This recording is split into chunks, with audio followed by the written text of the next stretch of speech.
সংস্কার করা উচিত, এটাকে স্বাধীন করা উচিত। অর্থাৎ তারা তাদের মতো করে কাজ করবে, এখানে কারো একনায়কতন্ত্র, কারো ক্ষমতার বাহুবল এখানে চলবে না। এই সমস্ত বিষয়গুলো আগলে আসে সংস্কার করা দরকার। এর বাইরে অন্য বিষয়গুলো যদি এখন সংস্কার করতে হয় তাহলে নির্বাচন নিয়ে একটা ধোঁয়াশা তৈরি হবে। আমরা ফ্যাসিস্টের বিরুদ্ধে যেরকম একত্রিত হয়ে আন্দোলন করেছি, সংগ্রাম করেছি, সেই ফ্যাসিস্ট আবার মাথা জাড়া দিয়ে উঠবে এবং নির্বাচনটা যতই দেরি হবে, বিলম্বিত হবে, ততই আমাদের দেশে এই রকম ষড়যন্ত্র চলতে থাকবে।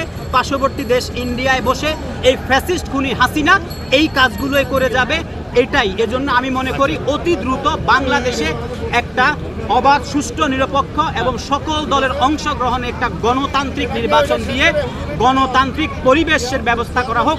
এবং আমি চাই যে পার্লামেন্টেই আমাদের বাকি সমস্ত যেই সমস্ত সংস্কার এবং বিলগুলো এটা সবার ঐক্যমতের ভিত্তিতে পাশ করা হোক, এটাই।